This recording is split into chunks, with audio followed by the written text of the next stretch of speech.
আলাইকুম।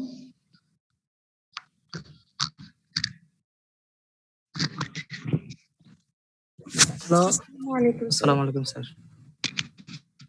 আসসালাম। হ্যাঁ, শোনা যাচ্ছে কথা? জি স্যার।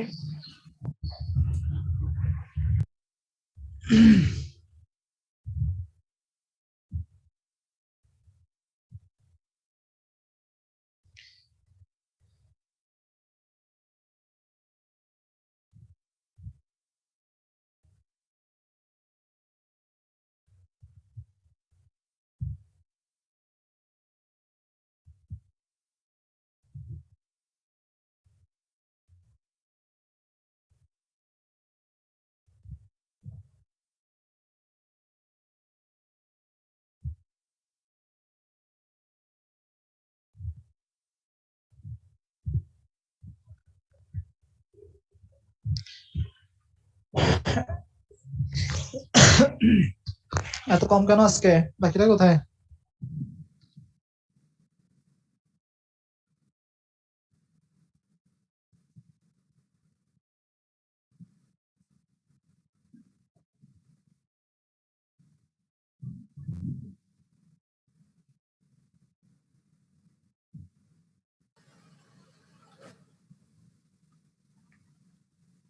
স্যার আজকে কয়েকজন কলেজে গেছে। স্যার আজকে ওদেরকে ফিজিওলজি ডিপার্টমেন্টের পরীক্ষার আগে দেখা করতে বলছে, তো ওই জন্য ওরা অনেকে কলেজে গেছে। আচ্ছা ঠিক আছে, আমরা তাহলে শুরু করি।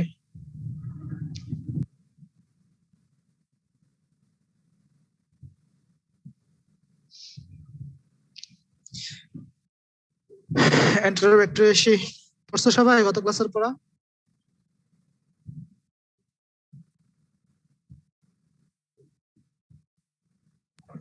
জি স্যার।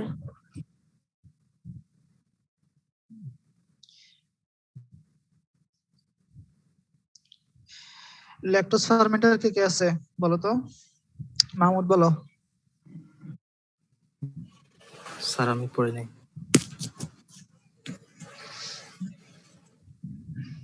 পড়ে ফেলবা না, এগুলো তো বললাম তো এই মাসের শেষে কার্ড হয়ে যাবে।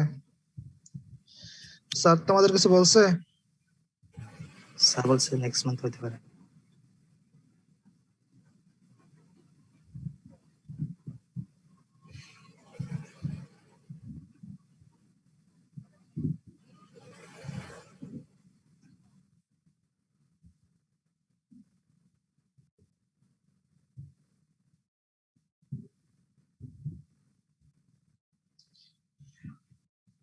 ঠিক আছে, আজকে আমরা পড়বো ইকোলাই। গত ক্লাসে আমরা কি কি পড়ছি বলো তো? স্যার ক্লাসিফিকেশন, সালমোনেলা, শিগেলা, তারপর হচ্ছে আরেকটা স্যার মনে করতেছি না। প্রোটিয়াস, ক্ল্যাপসিয়েলা। ঠিক আছে, তাহলে এর মধ্যে সালমোনেলা, শিগেলা এটা ক্লাসিফাই করলে কোন ক্যাটাগরিতে পড়বে?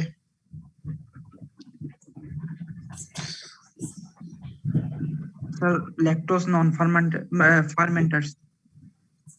ল্যাকটোজ, সালমোনেলা, শিগেলা হচ্ছে নন ফার্মেন্টার। ঠিক আছে, আর ক্ল্যাপসিয়েলা ল্যাকটোজ ফার্মেন্টার্স। ফার্মেন্টার্স।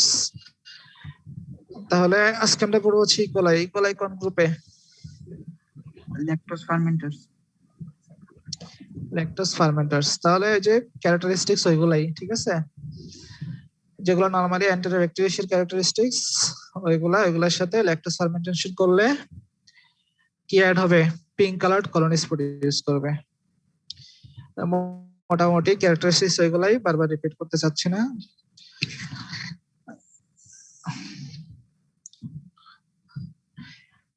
ওকে, তাহলে এবার আমরা শুরু করি। তাহলে ইকোলাইয়ের কি কি ভিরুলেন্স ফ্যাক্টর আছে এগুলো আমরা জানবো। ইকোলাই দুইটা এক্সোটক্সিন প্রোডিউস করে, একটা হচ্ছে হিট লেভাইল টক্সিন, একটা হচ্ছে হিট স্টেবল টক্সিন। দুটো হচ্ছে এক্সোটক্সিন, এগুলোকে অ্যান্টেরোটক্সিন বলা হয়। আর প্রোডিউস করে হচ্ছে এন্ডোটক্সিন। যেহেতু এটা গ্রাম নেগেটিভ, ব্যাকটেরিয়া সেহেতু এটা এন্ডোটক্সিন প্রডিউস করবে। তাহলে দুইটা এক্সোটক্সিন এবং এন্ডোটক্সিন। এরপর হচ্ছে pili, they help to bacteria to adhere to the site of infection. তাহলে পিলাই এর ফাংশন সবাই জানো। Capsule interferes with phagocytosis. তাহলে ক্যাপসুলটা হচ্ছে ফ্যাগোসাইটোসিসটাকে প্রিভেন্ট করতে হেল্প করে। এন্ড লাস্টলি হচ্ছে ভেরোটক্সিন অথবা শিগা লাইক টক্সিন। এটাকে শিগা লাইক টক্সিন কেন বলা হয় কে জানো? শিগা টক্সিন কে প্রডিউস করতো? কত ক্লাসে পড়ছো? স্যার শিগেলাই তো প্রডিউস করতো। শিগেলা হচ্ছে শিগা টক্সিন প্রডিউস করতো, ঠিক আছে। যেহেতু এই টক্সিনটা অনেকটা হচ্ছে শিগেলা টক্সিনের মতো, সেহেতু এটাকে বলা হচ্ছে শিগা লাইক টক্সিন অথবা ভেরোটক্সিন। তাহলে মোটামুটি এখানে আমরা পাইলাম ভিরুলেন্স ফ্যাক্টর হচ্ছে তিনটা টক্সিন, একটা হচ্ছে দুইটা এক্সোটক্সিন, এরপর এন্ডোটক্সিন এবং ভেরোটক্সিন। টোটাল তিনটা টক্সিন, পিলি এবং ক্যাপসুল। টোটাল এই পাঁচটা হচ্ছে ভিরুলেন্স ফ্যাক্টর অফ ইকোলাই। এখন আসে ইকোলাই কি কি ডিজিজ প্রডিউস করবে। ইকোলাই তো আমরা পড়ে আসছি হচ্ছে কি, এটা হচ্ছে most common cause of UTI. এছাড়াও এটা ইউটিআই ছাড়া আর অনেকগুলো ডিজিজ করে, সেটা হচ্ছে ইন্টেস্টাইনাল ট্র্যাক্ট। এটা থাকে কোথায়? এটার মেইন হ্যাবিটেটটা কোথায়? Sir small ইন্টেস্টাইনে। ইন্টেস্টাইনে, ঠিক আছে, স্মল ইন্টেস্টাইন। যেহেতু এটা ইন্টেস্টাইনে থাকে সেহেতু সেখান থেকে এটা আসলে রেকটামের মাধ্যমে এসে এটা আমাদের ইউটিআই করতে পারে।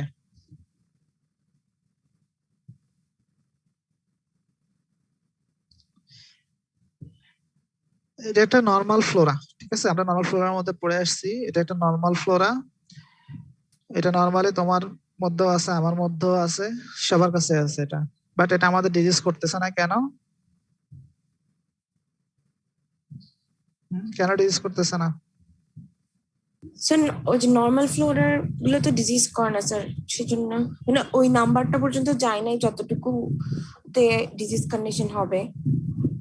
না, এটা ঠিক আছে, নাম্বারটা ইম্পর্টেন্ট না। এখানে ইম্পর্টেন্ট হচ্ছে আমাদের ইমিউন সিস্টেমটা, ঠিক আছে। যেহেতু আমাদের ইমিউনিটিটা ওই পর্যায়ে আছে সেহেতু এটা আমাদের ডিজিজ করতে পারতেছে না। কিন্তু এটা কাদের ক্ষেত্রে, ইউটিআইটা কাদের ক্ষেত্রে করে মোস্ট প্রবাবলি? ফিমেলদের ক্ষেত্রে। ফিমেলদের তো ঠিক আছে, কিন্তু কোন ধরনের ফিমেল? তো তোমরাও তো আছো, তোমাদের করতেছে প্রেগন্যান্সি উমেন। প্রেগন্যান্ট। তাহলে প্রেগন্যান্সিতে আমরা জানি যে ইমিউন সিস্টেমটা একটু সাপ্রেস করে, ঠিক আছে। প্রেগন্যান্সিতে ইমিউনিটিটা যেহেতু সাপ্রেস হয় সেহেতু ওই প্রেগন্যান্ট অবস্থায় ইউটিআইটা বেশি হয় ফিমেলদের, এবং সেই ইউটিআইটা নরমালি হচ্ছে ইকোলাই দিয়েই হয়। এছাড়া যে কোনো ইমিউন সাপ্রেশন কন্ডিশন, মানে যে কোনো ইমিউনো কম্প্রোমাইজড পেশেন্টের ক্ষেত্রে এটা কি করতে পারে, ডিজিজ করতে পারে। তাহলে ইমিউনো কম্প্রোমাইজড হলে, যেহেতু হসপিটাল অ্যাডমিটেড পেশেন্ট যারা থাকে তাদের অনেক অ্যান্টিবায়োটিক দেওয়া হয়, তাদের ইমিউনিটিটা সাপ্রেস করে। তাহলে ওইসব ক্ষেত্রে কি করতে পারে, এটা ডিজিজ প্রডিউস করতে পারে। তাহলে প্রথমত আসে ইন্টেস্টিনাল ট্র্যাক্ট ইনফেকশন। ইন্টেস্টিনাল ট্র্যাক্টে ডায়রিয়া করবে, ডিসেন্ট্রি করবে। তাহলে দেখো ডিসেন্ট্রির কজ আমরা কি কি পড়ে আসছি গত ক্লাসে বলছিলাম না? ডিসেন্ট্রির কজ কি কি? স্যার একটা হচ্ছে এমিবিক, আরেকটা হচ্ছে স্যার সিজেল সালমোনেলা। ব্যাজিলারি আর কি, ব্যাজিলারি, সালমোনেলা না, শিগেলা। সিজেলা স্যার। তাহলে শিগেলাটা হচ্ছে ব্যাজিলারি ডিসেন্ট্রি করে, আর অ্যান্টিএমিবিক হিস্টোরিটিকে করে হচ্ছে অ্যামিবিক ডিসেন্ট্রি, ঠিক আছে। এছাড়াও এখানে ইকোলাইয়ের একটা স্ট্রেন আছে যেটা ডিসেন্ট্রি করতে পারে। সব স্ট্রেন করবে না, একটা স্ট্রেন আছে যেটা ডিসেন্ট্রি করে, এটা আমরা সামনে পাবো। এরপর হচ্ছে হেমোলাইটিক ইউরেমিক সিনড্রোম করবে। হেমোলাইটিক ইউরেমিক সিনড্রোম, এই হেমোলাইটিক ইউরেমিক সিনড্রোমটা কি? এটা consist of haemolytic anaemia, acute renal failure, thrombocytopenia. অর্থাৎ এই তিনটা একসাথে হলে এটাকে আমরা বলি হচ্ছে হেমোলাইটিক ইউরেমিক সিনড্রোম। তাহলে এটা করা, এটাও একটা সার্টেন স্ট্রেন করে, certain strain of E. coli causes the hemolytic uremic syndrome, সংক্ষেপে বলা হয় HUS। তাহলে এটা তিনটা অংশ, হেমোলাইটিক অ্যানিমিয়া করবে, অ্যাকিউট রেনাল ফেলিওর হবে এন্ড থ্রম্বোসাইটোপেনিয়া হবে। এরপরে ইউটিআই করবে, ইউটিআই ইউরিনারি ট্র্যাক্ট ইনফেকশন হবে দুইটা পার্ট, এটা হচ্ছে সিস্টাইটিস, এটা হচ্ছে পাইলোনেফ্রাইটিস। সিস্টাইটিস মানে কি?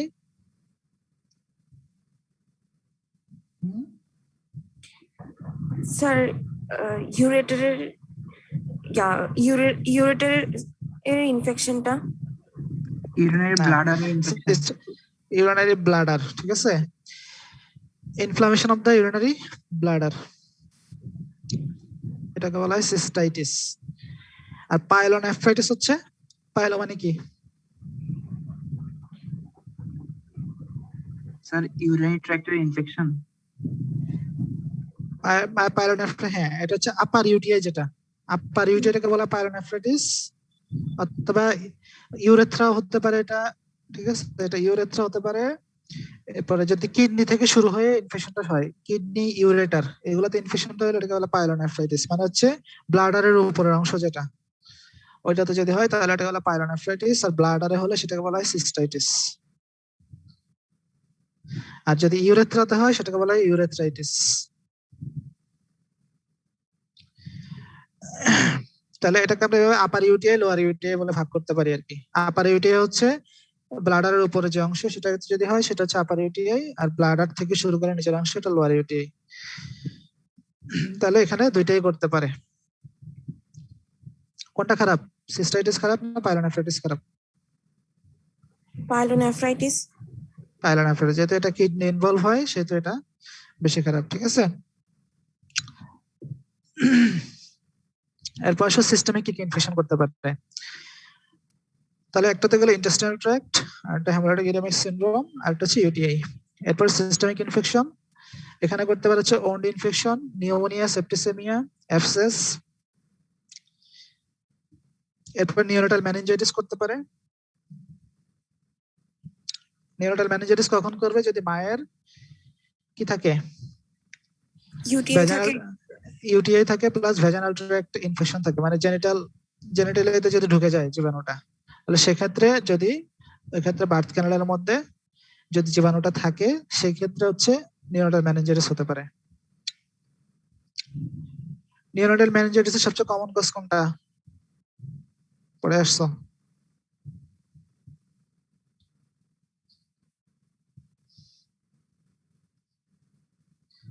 মনে আছে?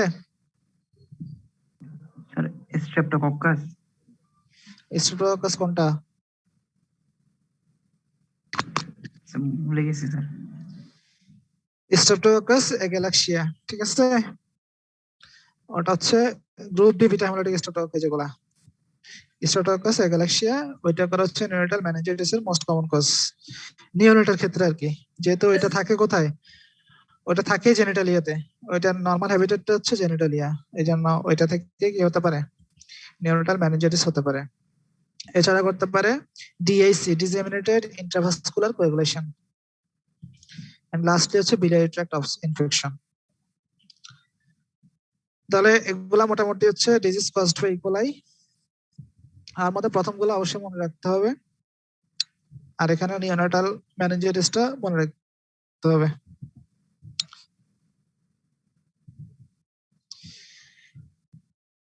এরপর ডায়রিয়াজেনিক স্ট্রেনস অফ ইকোলাই। ইকোলাইয়ের কিছু স্ট্রেন আছে যেগুলো ডায়রিয়া করে, তাহলে এই স্ট্রেনগুলোর নামগুলো জানতে হবে, কোনটা কি ডিজিজ করে জানতে হবে, এগুলা ভাইভাতে ধরে রিটেনেও আসে। ডায়রিয়াজেনিক স্ট্রেনস অফ ইকোলাই, এন্টেরোটক্সিজেনিক ইকোলাই। এন্টেরোটক্সিজেনিক ইকোলাই যেটা, সেটা করবে হচ্ছে ট্রাভেলার্স ডায়রিয়া। আমরা অনেক সময় গরমের দিনে যদি কোথাও ট্রাভেলিং করি, দেখা যায় ওইখানে যাওয়ার পরে ডায়রিয়া শুরু হয়, এটাকে বলা হয় ট্রাভেলার্স ডায়রিয়া।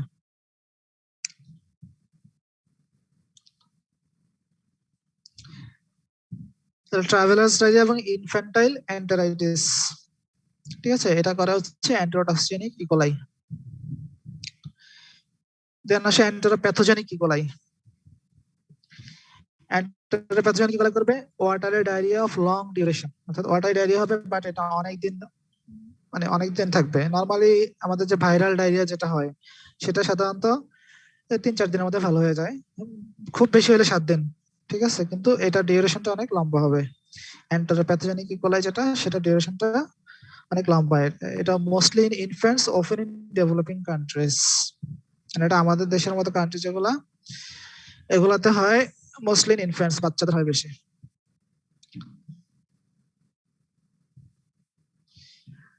তাহলে এটা হচ্ছে নর্মাল ওয়াটারি ডায়রিয়া। এরপর আসে এন্টার হেমোরেজিক ইকোলাই। তাহলে এটা নামের মধ্যে আছে এন্টার হেমোরেজিক ইকোলাই। এটা ব্লাডি ডায়রিয়া করবে, অর্থাৎ যেটাকে আমরা বলতেছি ডিসেন্ট্রি, ব্লাডি ডায়রিয়া বা ডিসেন্ট্রি। এরপরে আরেকটা আছে এন্টার ইনভেসিভ ইকোলাই, সেটাও ব্লাডি ডায়রিয়া করে। তাহলে এই দুইটা হচ্ছে মোটামুটি ডিসেন্ট্রি করে, এন্টার হেমোরেজিক ইকোলাই এবং এন্টার ইনভেসিভ ইকোলাই। তাহলে এন্টার হেমোরেজিক ইকোলাই যেটা, সেটা আরেকটা নাম হচ্ছে ভ্যারোটক্সিন প্রোডিউসিং ইকোলাই। অর্থাৎ এটা যে ডিজিজ গুলা করতেছে, এই ডিজিজ গুলা করার জন্য ভ্যারোটক্সিনটা দায়ী। এই যে হেমোলাইটিক ইউরেমিক সিনড্রোম পড়লাম আমরা একটু আগে, haemolytic uraemic syndrome, haemorrhagic colitis, bloody diarrhoea, মানে ব্লাড সম্পর্কিত যে তিনটা ডিজিজ আছে, bloody diarrhoea, haemorrhagic colitis, haemolytic uraemic syndrome, এই তিনটাই করা হচ্ছে ভ্যারোটক্সিন। তাহলে ভ্যারোটক্সিন প্রোডিউসিং ইকোলাই অথবা এন্টারো হেমোরেজিক ইকোলাই। আর এন্টারো ইনভেসিভ ইকোলাই, এটা ব্লাডি ডায়রিয়া করবে। এন্টারো অ্যাডহারেন্ট ইকোলাই, এন্টারো অ্যাডহারেন্ট অথবা এন্টারো অ্যাগ্রেগেটিভ ইকোলাই, এটা করা হচ্ছে persistent watery diarrhoea in children and patient infected with HIV. তাহলে আমরা যে এইচআইভি পেশেন্ট পড়ে আসছিলাম, যে মনে আছে? আচ্ছা, তোমাদের তো এখন পড়ে নাই ভাইরাস, ভাইরাসের মতো পড়বা। যখন আমরা এইডস পড়বো বা এইচআইভি ভাইরাস পড়বো, তখন দেখবা যে এইচআইভি ভাইরাস হলে একটা ক্লিনিক্যাল সিমটম হচ্ছে লং টাইম ডায়রিয়া থাকবে, প্রায় 1 মান্থ 2 মান্থ এরকম ডায়রিয়া থাকবে। এই 1 মান্থ 2 মান্থের যে ডায়রিয়াটা হয়, এই ডায়রিয়াটার জন্য সবচেয়ে বেশি দায়ী হচ্ছে এই ইকোলাইটা, যেহেতু এটা আমাদের নর্মাল ফ্লোরা। আর আমরা জানি যে এইচআইভি ইনফেকশনে কি হয়, ইমিউন সাপ্রেশন হয়। যেহেতু ইমিউন সাপ্রেশন হচ্ছে, সে তো এখানে এই যে নর্মাল ফ্লোরাইড তখন ডায়রিয়া শুরু করবে, এবং এই ডায়রিয়াটা হচ্ছে পারসিস্টেন্ট, অর্থাৎ অনেক লম্বা, 1 মাস 2 মাস এরকম থাকবে। তাহলে persistent watery diarrhoea in children, বাচ্চাদের ক্ষেত্রে পারসিস্টেন্ট ওয়াটারি ডায়রিয়া, এবং পেশেন্ট ইনফেক্টেড উইথ এইচআইভি। যেহেতু ছোট বাচ্চাদের ইমিউনিটিটা কম থাকে, ইমিউন সিস্টেমটা অত ভালো করে ডেভেলপ করে না, তাহলে তাদের ক্ষেত্রে এটা হতে পারে। আরেকটা হতে পারে যারা এইচআইভি তে আক্রান্ত। ঠিক আছে, তাহলে 5টা স্ট্রেনের নাম এবং কোনটা কি ডিজিজ করে, এগুলা ভালো করে শিখে নিবা।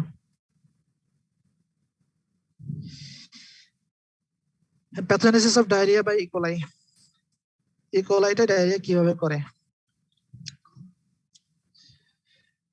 তাহলে adherence of E coli to the cells of jejunum and ileum by pili. তাহলে পিলির কাজটা কি? পিলির ফাংশন তো আমরা পড়ে আসছি, অ্যাডারেন্স। তাহলে পিলির মাধ্যমে তারা হচ্ছে আমাদের আইলিয়াম এবং জেজোনামের যে সেল আছে সেটার সাথে বাইন্ড করবে, দেন প্রোডাকশন অফ 2 এন্টেরোটক্সিন। এন্টেরোটক্সিনটা হচ্ছে হিট লেভেল টক্সিন এবং হিট স্টেবল টক্সিন। এই দুইটা এন্টেরোটক্সিন প্রডিউস করে। দুইটা টক্সিনেরই আবার দুইটা করে সাব ইউনিট আছে, এগুলা আগে পড়ে আসছো। A and B sub unit, A for action, B for binding. তাহলে বি সাব ইউনিট বাইন্ড করবে ganglioside receptor of the brush border of epithelium, যেটা আমাদের গ্যাস্ট্রোইন্টেস্টিনাল ট্র্যাক্টে আমরা জানি যে কি কি সিস্টেম আছে, বলো?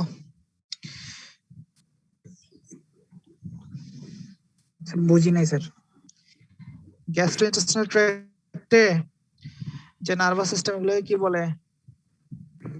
স্যার মাইন্টেরিক আর মেজনার্স নার্ভাস সিস্টেম। হ্যাঁ, মাইন্ট্রিক প্লেক্সাস এন্ড মেজনার্স প্লেক্সাস। তাহলে ওই যে এখানকার যে প্লেক্সাস গুলো আছে, নার্ভ প্লেক্সাস, ওই নার্ভের যে গ্যাংলিওসাইড রিসেপ্টর গুলো আছে, সেই রিসেপ্টর গুলোর সাথে এই বি সাব ইউনিটটা বাইন্ড করবে। ঠিক আছে, binds to the ganglioside receptor of the brush border of epithelium. তাহলে কোনটা বাইরের দিকে থাকে, কোনটা মাঝখানে থাকে?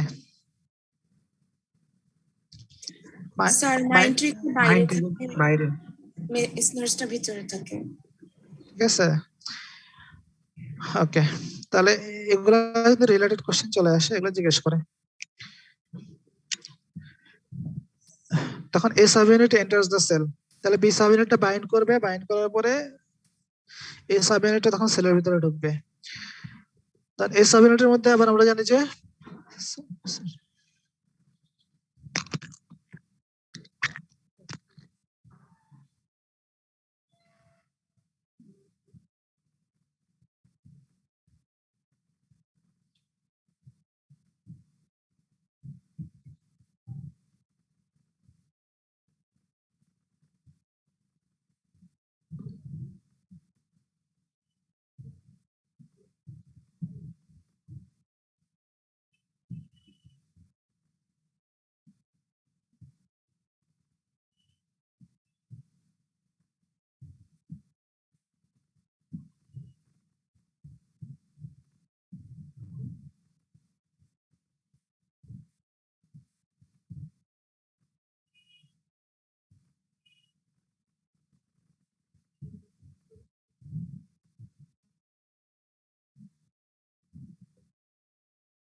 এই তোমরা কি শুনতেছো?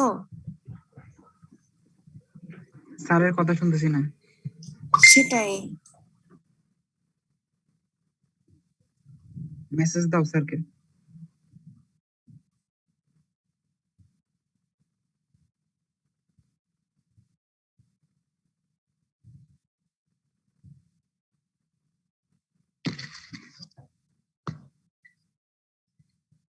হ্যালো, স্যার আপনার কথা এতক্ষণ শোনা যায় নাই। না আমি ছিলাম না, স্যার একটু ডাকছিল তো এখানে গেছিলাম। আচ্ছা, এই যে রোল 16 কি আছে এখানে জান্নাতুল মাওয়া?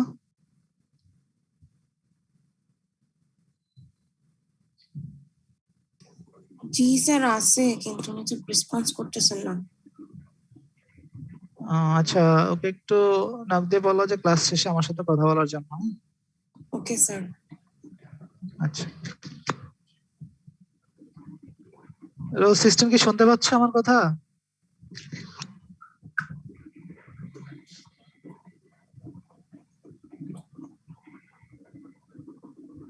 আচ্ছা ঠিক আছে,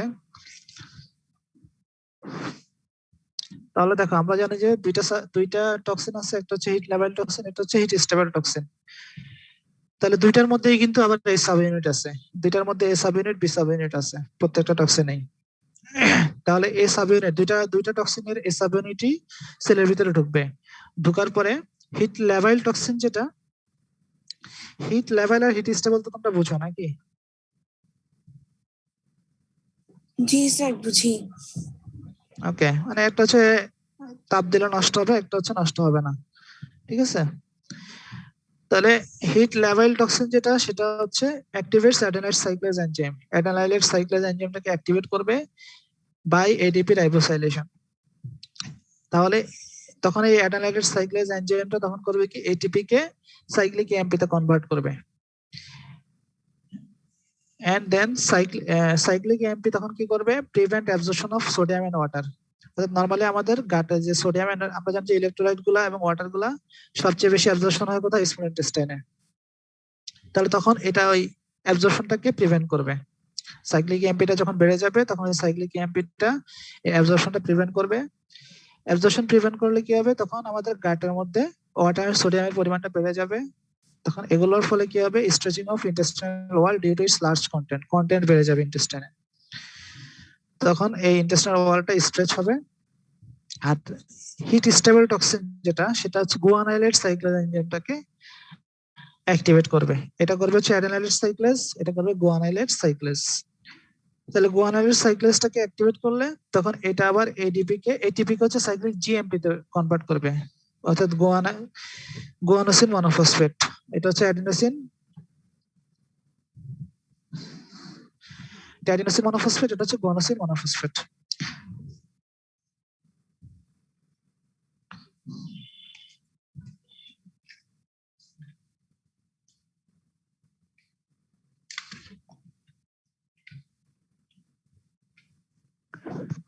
হ্যালো স্যার, আসসালামু আলাইকুম।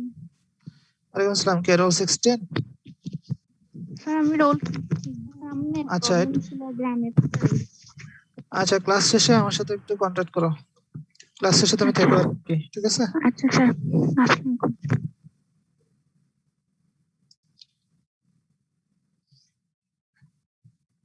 ওকে, এরপর heat stable toxin activates guanidate cyclase enzyme, it to be converted into cyclic GMP. তাহলে এটাও prevent absorption of sodium and water. তাহলে sodium and water prevent absorption করলে hyperosmolarity in the lumen of the intestine. তাহলে যেহেতু সোডিয়ামটা থেকে যাচ্ছে, ওয়াটারটা থেকে যাচ্ছে, তাহলে ওই লুমেনের যে কন্টেন্ট আছে সেটার অসমোলারিটি বেড়ে যাবে। অসমোলারিটি বেড়ে গেলে বেশি বেশি ওয়াটার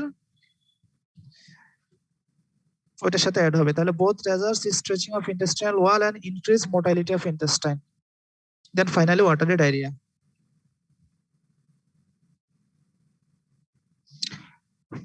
ঠিক আছে, এটা হচ্ছে প্রথম যেটা সেটার mechanism, pathogenesis of diarrhoea by E coli, অর্থাৎ এন্টেরোটক্সিজেনিক ইকোলাই যেটা সেটার মেকানিজম। কারো সমস্যা আছে? No sir. ওকে, এখন আরেকটা হচ্ছে শিগা লাইক টক্সিন বা ভেরোটক্সিন যেটা, বা শিগা লাইক টক্সিন, সেটার মেকানিজমটা জানতে হবে। এটা শর্ট নোট হিসেবে আসে, ভাইবা তো ধরে। তাহলে সার্টেন এন্টার হেমোরাজিক স্ট্রেনস অফ ইকোলাই, তাহলে এন্টার হেমোরাজিক স্ট্রেন যেটা সেটার থেকে ভেরোটক্সিনটা প্রোডিউস হয়। তাহলে এটা সেরোটাইপটা হচ্ছে O157H7 সেরোটাইপ।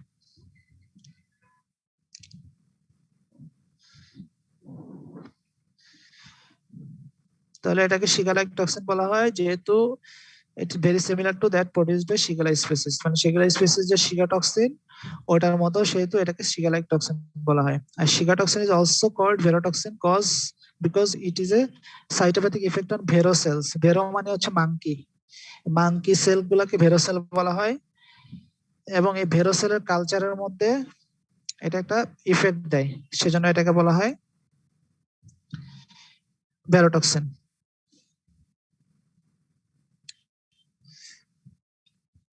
তাহলে এটা মেকানিজম অ্যাকশনটা পড়বা। তাহলে কি স্যার, এটা কি তাহলে মানুষের বডিতে হয় না? কারণ মাংকি সেল বলতেছে। না না, এটা মাঙ্কি সেলের উপরও ইফেক্ট দেয়, মানুষের বডিতে তো দেয়ই। ও আচ্ছা। মানুষের বডিতে না দিলে ডিজিজ গুলো কিভাবে প্রডিউস করবে? মানুষের বডিতে দেয়, কিন্তু মাঙ্কি সেলের উপরে যেহেতু দেয় সেহেতু নামকরণটা হয়েছে ওই কারণে, ভেরোটক্সিন মানে নামকরণটা। স্যার সাইটোপ্যাথিক ইফেক্টটা আমাদের আর প্যাথোজেনিক ইফেক্ট দিবে আর কি, মাঙ্কি সেলের উপর একটা প্যাথোজেনিক ইফেক্ট আছে, সে কারণে এটাকে ভেরোটক্সিন, মানে মাঙ্কি সেল গুলোকে ভেরোসেল বলা হয়, ওই ভেরোসেল থেকে ভেরোটক্সিন আসছে। মানে এটা জানার প্রয়োজন হচ্ছে জাস্ট শুধু নামকরণটা কেন হয়েছে, ভেরোটক্সিন নামকরণটা কেন হয়েছে সেটা জানার জন্য। শিগা লাইক টক্সিন বলা হয় যেহেতু শিগেলা টক্সিনের সাথে মিল আছে, সেহেতু শিগা লাইক টক্সিন। আর ভেরোটক্সিন বলা হয় যেহেতু ভেরোসেলের উপর ইফেক্ট আছে, সেহেতু এটাকে ভেরোলাইক টক্সিন বলা হয়। বুঝে গেছে? জি স্যার। এরপর হচ্ছে মেকানিজম অফ অ্যাকশন। তাহলে এটা এন্ডোহেমোরেজিক স্ট্রেন থেকে রিলিজ হবে, দেন এটা receptor of the intestinal cell ওয়ালের সাথে বাইন্ড করবে, and acts by removing adenine from the large ribosomal RNA. RNA এর মধ্যে যে অ্যাডেনিন থাকে, আমরা জানি যে আরএনএ তে কি কি থাকে, অ্যাডেনিন, থাইমিনটা থাকে না আর কি আরএনএ তে, ঠিক আছে? আরএনএ তে থাইমিন ছাড়া অ্যাডেনিন, গুয়ানিন, সাইটোসিন এবং ইউরাসিল চারটা থাকে। তাহলে ওইখান থেকে অ্যাডেনিনটাকে রিমুভ করে ফেলে, acts by removing an adenine from the large ribosomal RNA, thereby stopping protein synthesis in the intestinal epithelial cells. তাহলে যেহেতু রাইবোজোমের আরএনএ থেকে অ্যাডেনিনটা বের করে ফেলে, অ্যাডেনিন বের করে ফেলে কি হবে, ওখান থেকে প্রোটিন সিনথেসিসটা স্টপ হয়ে যাবে। যেহেতু আমাদের প্রোটিন সিনথেসিসের জন্য কি লাগবে, আরএনএ লাগবে, তাহলে আরএনএটা যখন ইনঅ্যাক্টিভেট হয়ে যাবে তখন প্রোটিন সিনথেসিসটা বন্ধ হয়ে যাবে। তাহলে ইন্টেস্টিনাল এপিথেলিয়াল সেল থেকে প্রোটিন সিনথেসিস বন্ধ হয়ে গেলে ওই সেলগুলো কি হবে, টিস্যু নেক্রোসিস হবে, নেক্রোসিস থেকে ওখান থেকে ব্লিডিং হয়ে ডায়রিয়া হবে। তাহলে ডায়রিয়ার সাথে ওই যে এই যে নেক্রোস টিস্যু প্লাস ব্লাড এগুলা মিক্স থাকবে, সেহেতু এটাকে বলা হচ্ছে ডিসেন্ট্রি। তাহলে verotoxigenic E coli is associated three disorder, এটা আমরা পড়ে আসছি, bloody diarrhoea, haemorrhagic colitis and haemolytic uraemic syndrome.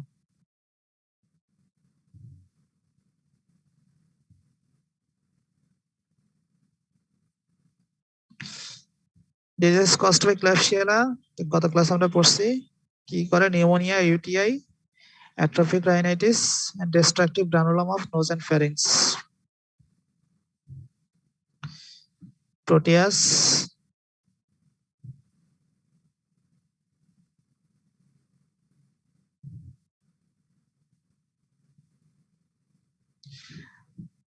এরপরে আসছি আমরা ভিব্রিও কলেরা।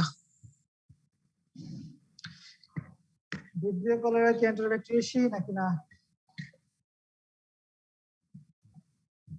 স্যার অ্যান্টিব্যাকটেরিয়াসি। তাই তাহলে ক্লাসিফিকেশনে বসতে হবে না? না স্যার পড়িনি। ঠিক আছে, ক্লাসিফিকেশন আমরা পড়ি নাই। অ্যান্টিব্যাকটেরিয়াসি ক্যারেক্টারিস্টিক্স কি বলো? ফাইজা বলো। অ্যান্টিব্যাকটেরিয়াসি ক্যারেক্টারিস্টিক্স।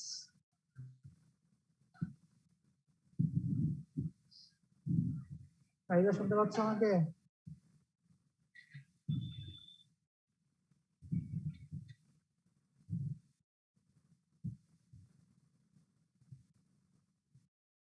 সাজিদ জি স্যার। এন্টারব্যাকটেরিয়াসি ক্যারেক্টারিস্টিক্স গুলো বলো। স্যার এন্টারোব্যাকটেরিয়াসি ছিল হচ্ছে স্যার ফ্যাকাল্টেটিভ অ্যানারোব ছিল, তারপর হচ্ছে ডেফারমেন্টস গ্লুকোজ, তারপর হচ্ছে স্যার রিডিউস করা হচ্ছে নাইট্রাইটে, তারপর হচ্ছে gram negative non acid fast rods, তারপর হচ্ছে স্যার কিছু হচ্ছে মোটাইল উইথ পেরিট্রিকাস ফ্লাজেলা, আর এর হচ্ছে অক্সিডাস নেগেটিভ। অক্সিডাস নেগেটিভ, তাহলে অ্যান্টিব্যাকটেরিয়াল ক্যারেক্টারিস্টিক্স হচ্ছে অক্সিডাস নেগেটিভ, কিন্তু আমরা এখানে দেখতে পাচ্ছি কি properties of Oxidase Vibrio positive. Cholera oxidase positive, তাহলে এটা অ্যান্টিব্যাকটেরিয়াল না। ঠিক আছে, এরপর আমরা অ্যান্টিব্যাকটেরিয়াল পড়ে আসছি, এগুলো হচ্ছে পেরিট্রাইকাস ফ্লাজেলা। স্যার সাউন্ডটা একটু ছোট হয়ে গেছে।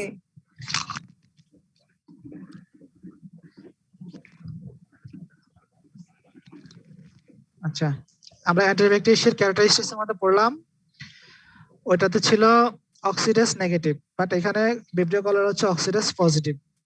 ঠিক আছে, অ্যান্টিব্যাকটেরিয়াল গুলো ছিল রড শেপড, বাট এটা হচ্ছে কমা শেপড। রড শেপ মানে ওগুলো ছিল স্ট্রেট রডস, বাট এটা হচ্ছে কমা শেপড রডস।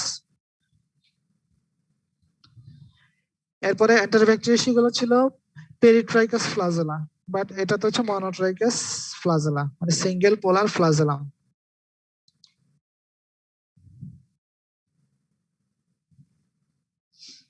তাহলে কিছু পার্থক্য পেলাম না আমরা? এই পার্থক্যগুলোর কারণে এটা অ্যান্টিব্যাকটেরিয়াল না। বুঝা গেছে? অ্যান্টিব্যাকটেরিয়াল ক্যারেক্টারিস্টিক্স এর সাথে এই পার্থক্যগুলো আছে, সেহেতু এটা অ্যান্টিব্যাকটেরিয়াল হবে না। তাহলে এটা ক্যারেক্টারিস্টিক্স গুলো হচ্ছে curved comma shaped gram negative rods, actively motile by means of single polar flagellum. তাহলে এটাতে সিঙ্গেল পোলার ফ্লাজেলাম থাকে, আর ওইখানে ছিল পেরিট্রাইকাস, মানে চারপাশে ফ্লাজেলা ছিল। অ্যান্টিব্যাকটেরিয়াল গুলো চারপাশে ফ্লাজেলা থাকবে, বাট এখানে হচ্ছে মাত্র একটা flagella. In hanging drop preparation, এটা হচ্ছে ল্যাব ডায়াগনোসিস জন্য লাগে। একটা হ্যাঙ্গিং ড্রপ প্রিপারেশনের মধ্যে যদি এটাকে ছেড়ে দেওয়া হয় এই ব্যাকটেরিয়া গুলোকে, তখন এগুলো হচ্ছে ফিশ ইন স্ট্রিম অ্যাপিয়ারেন্স, মানে স্রোতের মধ্যে মাছ ছেড়ে দিলে যেরকম মাছগুলো যেরকম করে, এখানে অ্যাপিয়ারেন্সটা অনেকটা ওইরকম হবে, ফিশ ইন স্ট্রিম অ্যাপিয়ারেন্স। এরপর এরা ফ্যাকাল্টেটিভ অ্যানারবস, এটা ঠিক আছে, এটা অ্যান্টিব্যাকটেরিয়াল সাথে মিল আছে। ফ্যাকাল্টেটিভ অ্যানারবস, অ্যান্টিব্যাকটেরিয়াল গুলো ফ্যাকাল্টেটিভ অ্যানারবস, বাট অ্যান্টিব্যাকটেরিয়াল হচ্ছে oxidase negative, but Vibrio cholera হচ্ছে অক্সিডাস positive. Non-spore forming, non-capsulated, divided into serogroups according to the nature of its O cell wall antigen. অর্থাৎ এটার যে সেল ওয়ালের মধ্যে কিছু ও অ্যান্টিজেন থাকে, ওই ও অ্যান্টিজেনের উপর ভিত্তি করে এটাকে অনেকগুলো সেরোগ্রুপে ভাগ করা হয়। তাহলে এই সেরোগ্রুপ গুলোর মধ্যে O1 এবং O139, এই দুইটা সেরোগ্রুপস কজেস এপিডেমিক ডিজিজ। অর্থাৎ এগুলা আগের দিনে ওই যে 1000 বছর ধরে পড়ে আসছো, উপন্যাস পড়ছো। স্যার আমাদের ওটা ছিল না। কলেরা। আচ্ছা, এটা তো মুভি আছে, মুভি দেখছো কিনা? স্যার বিবি কলেরা। বিবি না, ওলা বিবি, ওলা বিবি মনে আছে? Yes sir. এটাকে ওলা বিবি বলা হয়েছে। ঠিক আছে, এটা পড়বা, উপন্যাসটা অনেক সুন্দর। তাহলে এই ওলা বিবি আগে এরকম অনেক মহামারী হিসেবে আসতো, এখন হয়তো চিকিৎসা আবিষ্কৃত হয়েছে, এই জন্য এখন ওইরকম হয় না। ঠিক আছে, মহামারী আকারে ছড়ায় না। কিন্তু আগে এটা মোটামুটি একজনের হইলে গ্রামে পুরা গ্রাম ছাড়খাড় হয়ে যেত। তাহলে আমাদের বাংলাদেশে যে স্ট্রেনটা ছিল সেটার নাম ছিল O139 বেঙ্গল বলা হতো এটাকে, O139 বেঙ্গল। মানে এখানে দেখো O1 এবং O139 এই দুইটাই হচ্ছে এপিডেমিক ডিজিজ করতো। তার মধ্যে হচ্ছে O139 বেঙ্গল যেটা, সেটা হচ্ছে বাংলাদেশের জন্য এটা নামকরণ করা হয়েছে এভাবে, O139 বেঙ্গল।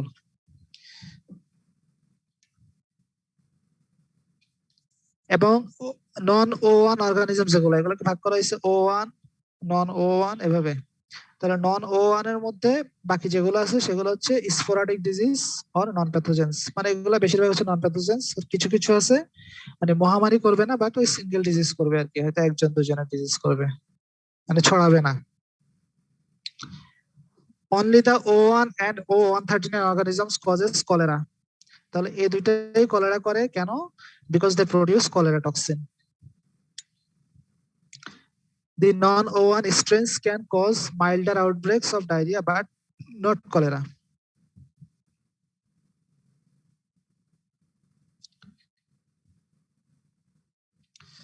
তাহলে এই যে ভিব্রিও কলেরা গুলো দেখতে অনেকটা এরকম কমা শেপড,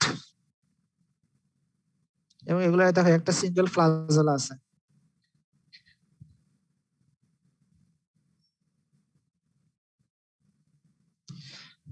তাহলে ভিব্রিও কলেরা কেন অ্যান্টিব্যাকটেরিয়াল নয়, এটা আমরা পড়ে আসলাম। যেহেতু এটা হচ্ছে অক্সিডাস পজিটিভ, এটা হচ্ছে কমা শেপড, বাট অ্যান্টিব্যাকটেরিয়াল গুলো হচ্ছে স্ট্রেট রডস। এটা হচ্ছে একটা মনোট্রাইকাস পোলার ফ্লাজেলা, বাট অ্যান্টিব্যাকটেরিয়াল হচ্ছে পেরিট্রাইকাস ফ্লাজেলা। আর এটা অ্যালকালাইন পিএইচ এ গ্রো করতে পারে, বাট অ্যান্টিব্যাকটেরিয়াল গুলো অ্যালকালাইন পিএইচ এ গ্রো করতে পারে না। কলেরার প্যাথোজেনেসিস। আচ্ছা, শিগেলার প্যাথোজেনেসিস আমরা পড়ছিলাম কয়টা অর্গানিজম লাগে ডিজিজ করতে? স্যার 10টা, 10 থেকে 100। 10 থেকে 100টা অর্গানিজম লাগে, মানে মিনিমাম 10টা হইলে ডিজিজটা হতে পারে। কারো কারো ক্ষেত্রে হয়তো ইমিউনিটি ভালো থাকলে হয়তো 100টাও লাগতে পারে। ঠিক আছে, তাহলে মোটামুটি এত অল্পতে হয়ে যাচ্ছে। ভিব্রিও কলেরাতে অনেক লার্জ অ্যামাউন্ট লাগবে, অর্থাৎ 10⁸ ভিব্রিও কলেরা। 10⁸ মানে কত?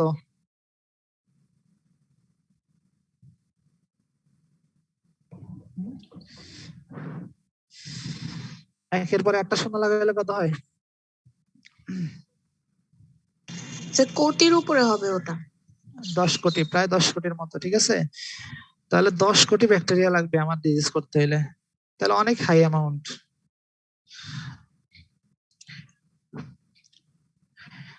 তাহলে pathogenesis of cholera, faecal contamination of water and food with Vibrio cholera. আচ্ছা, কলেরা আর ডায়রিয়ার মধ্যে পার্থক্য কি? কলেরা আর ডায়রিয়া এই দুইটার ডিফারেন্সটা কি, কে পারবা?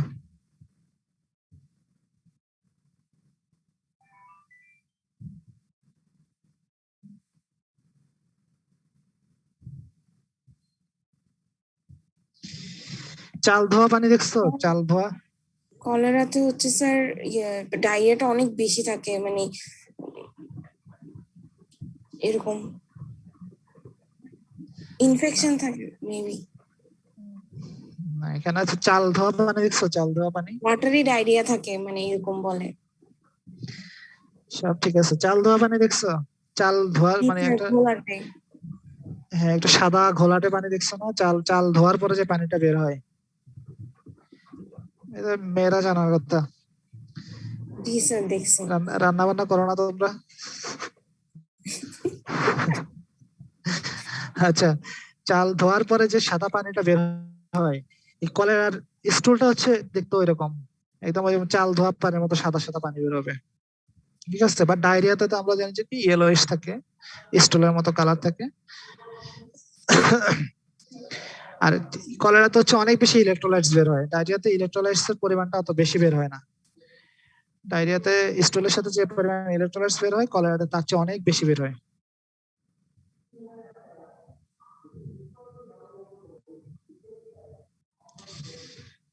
ওকে, এখানে faecal contamination of water and food with Vibrio cholera. তাহলে ভিব্রিও কলেরার মাধ্যমে ওয়াটার এবং ফুড যখন ইনফেকশন হবে, কন্টামিনেটেড হবে, দেন ওই কন্টামিনেটেড ওয়াটার এবং ফুড গুলো যখন আমরা খাবো, আগেকার দিনে তো মানুষ কি খেত? পুকুরের পানি, ঠিক আছে, বা ফুটানোর ব্যাপারটা ছিল না, ওইরকম ফুটাতো না, বা ফিল্টার ছিল না, তখন মানুষ এরকম পুকুর থেকে পানি নিয়ে খেত, বা নলকূপও এরকম খুব বেশি অ্যাভেলেবল ছিল না।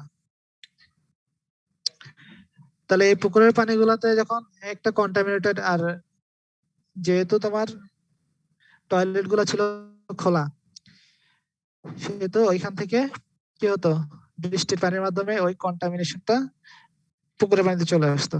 তো ওইখান থেকে এই মহামারী গুলো হতো ম্যাক্সিমাম ক্ষেত্রে। তাহলে এখানে হচ্ছে এরকম কন্টামিনেটেড ওয়াটার এন্ড ফুড গুলো যখন ingested হবে, then organism pass the acid barrier of stomach and reach the alkaline environment of small intestine.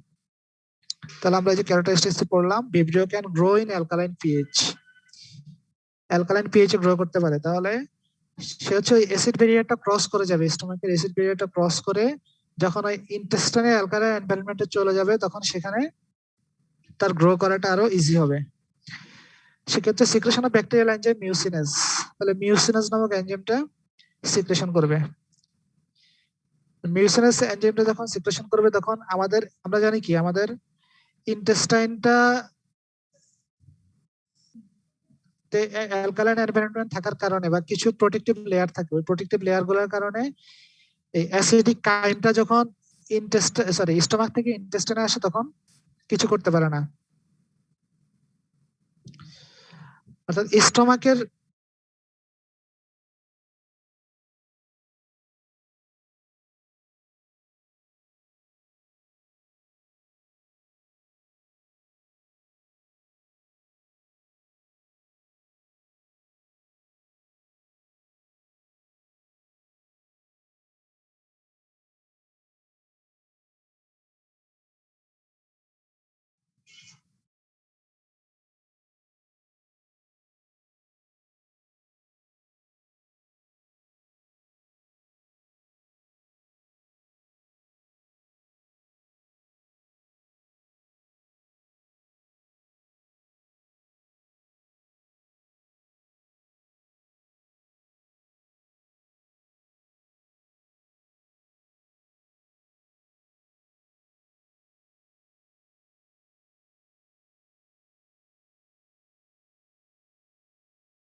Hello, ফাঁকি চলে গেছে।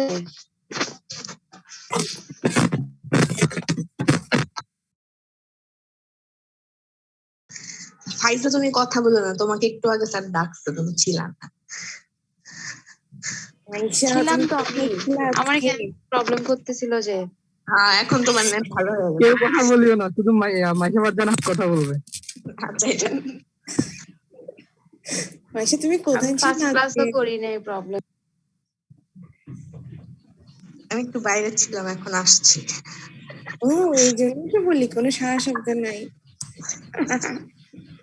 আমার কথা শোনা যাচ্ছে এখন? জি স্যার। আচ্ছা, নেট তো ঝামেলা শুরু করছে।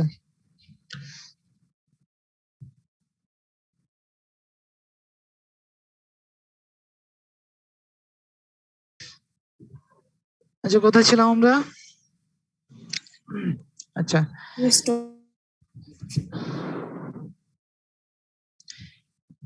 তাহলে স্টমাক অ্যাসিডটা যখন ইন্টেস্টাইনে পৌঁছায়, তখন ইন্টেস্টিনাল কিছু লেয়ার থাকে, প্রোটেক্টিভ লেয়ার, যার কারণে স্টমাকের অ্যাসিডটা কোনো ক্ষতি করতে পারে না।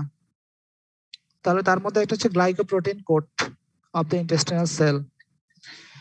স্টমাক অ্যাসিডের পিএইচ কত? 1.1 থেকে 1.4। ওই অ্যারাউন্ড 1 থেকে 3 পর্যন্ত আর কি, ঠিক আছে, 1 থেকে 3 বলি। তাহলে প্রায় 1 মানে হচ্ছে অনেক হাই, মানে স্টমাক অ্যাসিডটা অনেক বেশি, পিএইচটা অনেক লো হওয়ার কারণে অনেক স্ট্রং একটা অ্যাসিড হয়। তাহলে এই অ্যাসিডটা যখন ইন্টেস্টিনাল লেয়ারে পৌঁছাবে তখন এটা কিন্তু ওই ইন্টেস্টিনাল লেয়ারটাকে ডিজলভ করে ফেলার ক্ষমতা রাখে। বাট কেন ডিজলভ করতে পারে না? কারণ কিছু প্রোটেক্টিভ গ্লাইকোপ্রোটিন কোড থাকে, এরপর ওইখানকার পিএইচটা একটা ইম্পর্টেন্ট ফ্যাক্টর, এখানে অ্যালকালাইন পিএইচ থাকে না বাইকার্বনেট থাকে। তাহলে এসব কারণে হচ্ছে স্টমাক অ্যাসিডটা ক্ষতি করতে পারে না। বাট এখানকার যে মিউসিনেজ এনজাইমটা থাকে ব্যাকটেরিয়ার, এই ব্যাকটেরিয়া মিউসিনেজ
স্যার তো পুরো লেফট নিয়ে নিছে।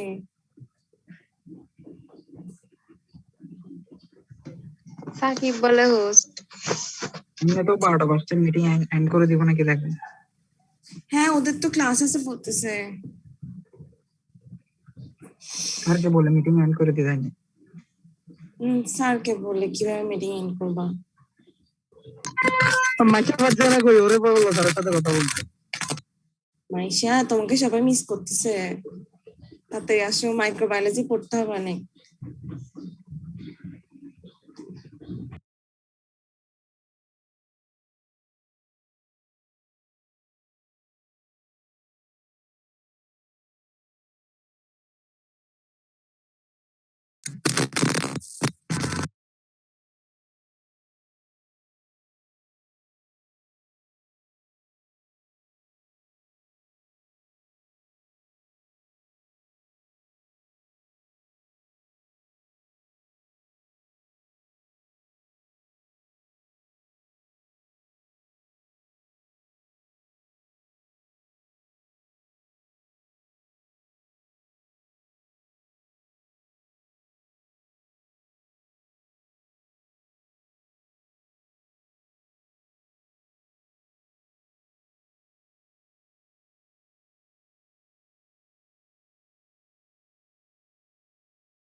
হ্যালো,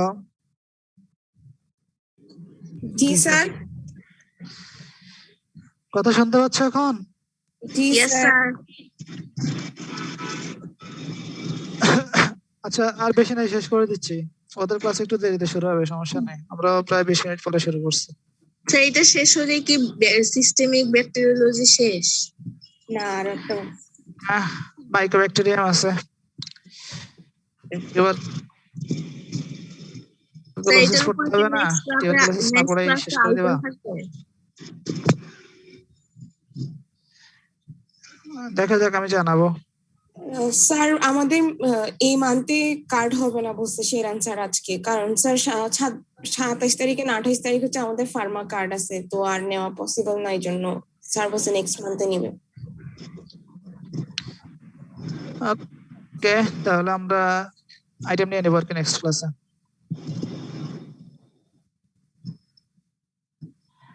আচ্ছা ঠিক আছে, শেষ করে দিচ্ছি আমি। তাহলে এখানে প্যাথোজেনেসিসটা পড়ে ফেলবা।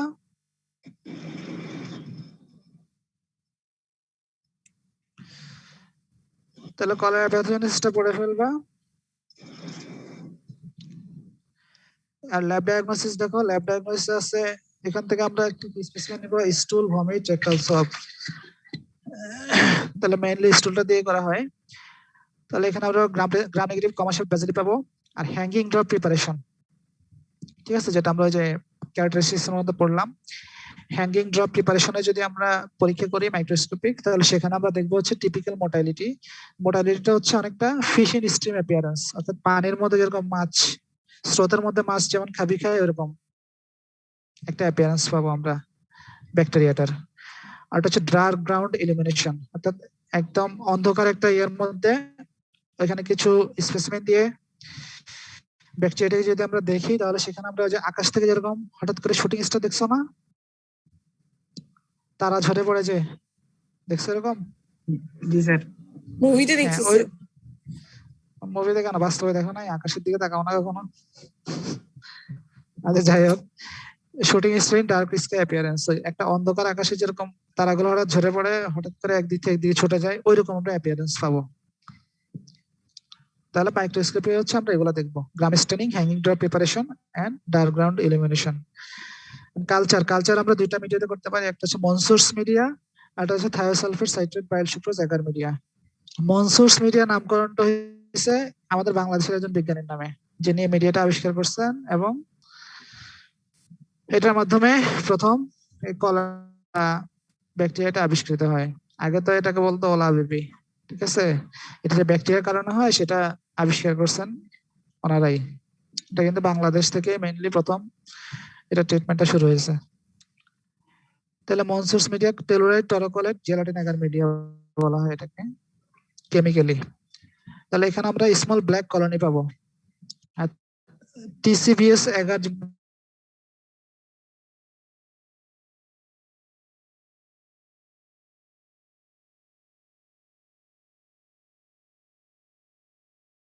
যেটা, সেখানে আমরা ইয়েলো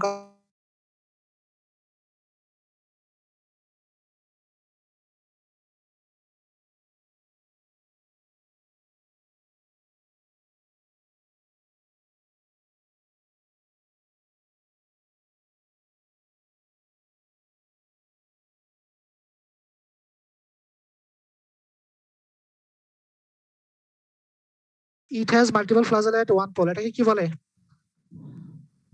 লোফোট্রাইকাস। এটার একটা ইম্পর্টেন্ট ক্যারেক্টারিস্টিক্স হচ্ছে মাইক্রো অ্যারোফিলিক। এটা হচ্ছে micro aerophilic, requires less oxygen concentration for survival. এটার অক্সিজেন খুবই কম লাগে, এই জন্য এটাকে বলা হয় micro aerophilic. Oxidase positive, catalase positive.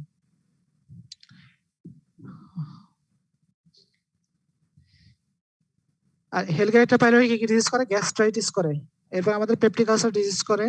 Peptic ulcer দুই ধরনের, ডিউডেনাল আলসার এবং গ্যাস্ট্রিক আলসার। দুইটাই হচ্ছে হেলিকোপ্টার পাইলরি দ্বারা হয়। And infection with pylori is a risk factor for gastric carcinoma. অর্থাৎ H pylori দিয়ে যদি আলসারটা হয়, আলসারটা যদি H pylori দিয়ে হয়, সেক্ষেত্রে এটা একটা গ্যাস্ট্রিক কার্সিনোমার জন্য রিস্ক ফ্যাক্টর।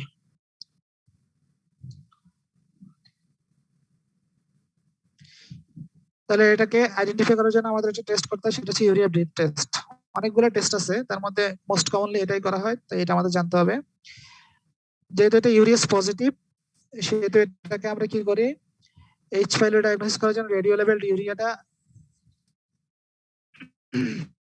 খাওয়ানো হয়। রেডিও লেভেল ইউরিয়া যখন খাওয়ানো হয় তখন ইউরিয়াস যেহেতু আছে, ইউরিয়াসটা কি করবে, তখন ওই ইউরিয়া গুলোকে ভেঙে ফেলে অ্যামোনিয়াতে পরিণত করবে।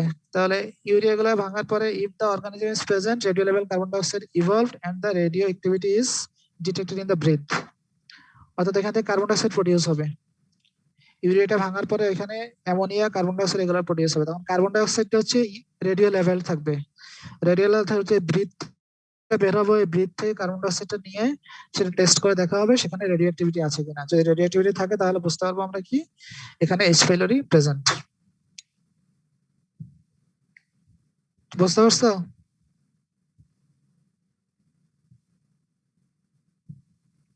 জি sir. Peptic ulcer is a pathogenesis. Peptic ulcer is H. pylori. A large number of H. pylori enters into the stomach, produce enzyme urease. Urease enzyme produce করলে urease enzyme তখন ইউরিয়াকে অ্যামোনিয়াতে ব্রেকডাউন করবে। অ্যামোনিয়াতে breakdown করলে আমরা জানি কি অ্যামোনিয়াটা হচ্ছে alkaline.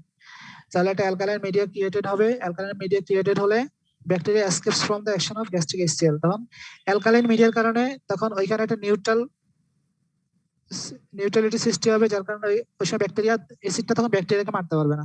ব্যাকটেরিয়াটা তখন gastric HClটাকে escape করে ইন্টেস্টাইনে চলে যেতে পারবে, অথবা ওই তার যে ইউরিয়াস এনজাইমটা আছে ওইটার কারণে সে ইউরিয়াটাকে ভেঙে অ্যামোনিয়াতে পরিণত করে, সে তো ওইখানে তার নিজের চারপাশে একটা অ্যালকালাইন মিডিয়া প্রডিউস হয়, সে কারণে তার গ্যাস্ট্রিক HClটা তার কোনো ক্ষতি করতে পারে না। তখন H. pylori multiply under the mucus and produce tissue degrading enzymes. তখন মিউকাসের নিচে তখন এটা মাল্টিপ্লাই করে এবং টিস্যু ডিগ্রেডিং এনজাইম প্রডিউস করে। তখন টিস্যু ডিগ্রেডিং এনজাইম প্রডিউস করলে টিস্যুগুলো ডিগ্রেড হয়। স্টোমাকের যে টিস্যু বা ইন্টেস্টাইনের যে টিস্যুগুলো ডিগ্রেড হয় ডিউডেনামের, তখন পেপটিক আলসার ডিজিজ প্রডিউস। এরপর আসে ক্যাম্পাইলোবেক্টার জেজনি। ক্যাম্পাইলোবেক্টার জেজনিটা হচ্ছে কমার এস শেপড, মানে এগুলো সব হচ্ছে কার্ভড ব্যাকটেরিয়া। তাহলে এটার অনেকগুলা ক্লাসে প্রপার্টিস আছে, তার মধ্যে সবচেয়ে ইম্পর্টেন্ট হচ্ছে প্রিফার হাই কার্বন ডাইঅক্সাইড, অর্থাৎ এটা হাই কার্বন ডাইঅক্সাইডের মধ্যে ও খুব ভালোভাবে গ্রো করতে পারে। যেখানে হাই কার্বন ডাইঅক্সাইড আছে সেখানে খুব ভালোভাবে গ্রো করবে। এই হাই কার্বন ডাইঅক্সাইড প্রিফার করলে এটাকে বলা হয় ক্যাপনোফিলিক। এরকম ক্যাপনোফিলিক আরেকটা ব্যাকটেরিয়া আছে, সেটা হচ্ছে নেশিরিয়া গনোরিয়া। আমরা যে নেশিরিয়া গনোরিয়া পড়ে আসছি সেটা হচ্ছে ক্যাপনোফিলিক ছিল, আর আরেকটা ক্যাপনোফিলিক হচ্ছে ক্যাম্পাইলোবেক্টার জেজনি। এটা দুই ধরনের ডিজিজ করে, একটা হচ্ছে প্রাইমারি আর একটা হচ্ছে ইমিউন মিডিয়েটেড। এটা হচ্ছে ইমিউন সিস্টেমকে সাপ্রেস করার মাধ্যমে করবে, আর একটা হচ্ছে প্রাইমারি ডিজিজ। তাহলে প্রাইমারি ডিজিজটা হচ্ছে এন্টেরোকোলাইটিস। এন্টেরোকোলাইটিসটা এক ধরনের ডায়রিয়া করে এবং সাথে সিভিয়ার অ্যাবডোমিনাল পেইন থাকে। আর ইমিউন মিডিয়েটেডটার মধ্যে কয়েকটা ডিজিজ আছে, এগুলো ভাইভাবে জিজ্ঞেস করে জানতে হবে। গুলেন-বারি সিনড্রোম বা GBS, হচ্ছে রিঅ্যাক্টিভ আর্থ্রাইটিস রেইটার সিনড্রোম। তাহলে গুলেন-বারি সিনড্রোমটা অবশ্যই বলতে হবে ভাইভাতে, অন্যগুলা পারো আর না পারো। গুলেন-বারি সিনড্রোম বা GBS এটা হচ্ছে ক্যাম্পাইলোবেক্টার জেজনির। ক্যাম্পাইলোবেক্টার জেজনিটা হচ্ছে মোস্ট কমন কজ।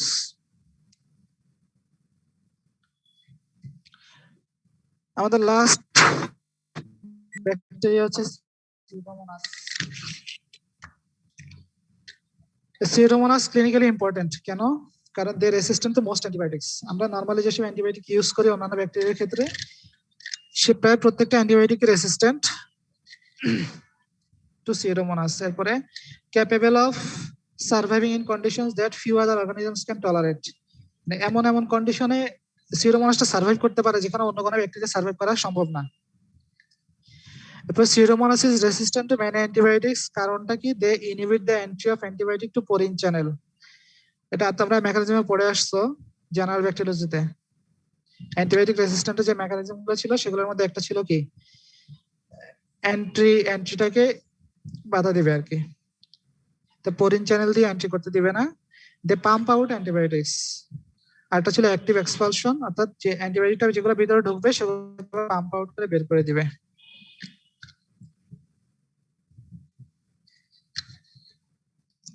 ওটার নাম কি ছিল? মাল্টি ড্রাগ রেসিস্ট্যান্ট পাম্প ছিল।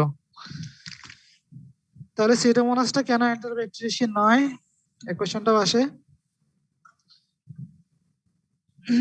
তাহলে এটা হচ্ছে অ্যারোবস, এটা স্ট্রিক্টলি অ্যারোবস, আর আমরা জানি যে অ্যান্টিব্যাকটেরিয়া গুলো হচ্ছে anaerobes. It does not reduce nitrates, এটা নাইট্রেটস কে নাইট্রেটস এ রিডিউস করে না। এটা তো মনোট্রাইকাস পোলার ফ্লাজেলা থাকে, বাট অ্যান্টিব্যাকটেরিয়া ছিল peritrichous flagella. It does not ferment glucose, antibacteria গুলো গ্লুকোজ ফার্মেন্ট করে, বাট ল্যাকটোজ ফার্মেন্টের ক্ষেত্রে ডিফারেন্স আছে, বাট এখানে হচ্ছে এটা গ্লুকোজ ফার্মেন্ট করবে না, এন্ড অক্সিডেজ পজিটিভ। তাহলে সিউডোমোনাস কি কি ডিজিজ করে? এটা মোস্টলি হচ্ছে ডিজিজ করে হচ্ছে হসপিটালাইজড পেশেন্ট গুলা, নোজোকোমিয়াল ইনফেকশন বলে। হসপিটালাইজড ইনফেকশন গুলোকে বলা হয় নোজোকোমিয়াল ইনফেকশন। তাহলে নোজোকোমিয়াল ইনফেকশন করে যেমন হচ্ছে ইউটিআই, শেষ ইউটিআই, এরপরে রেসপিরেটরি ইনফেকশন। তাহলে ডিজিজ গুলোর নামগুলো পড়ে ফেলবা। আর এটা কিছু পিগমেন্ট প্রডিউস করে, পিগমেন্ট গুলোর নাম পড়বা, কোনটা কি কালার, কালার গুলো পড়বা, ঠিক আছে? Pyocyanin bluish, pyoverdin yellow green, pyorubin dark red, and pyomelanin black.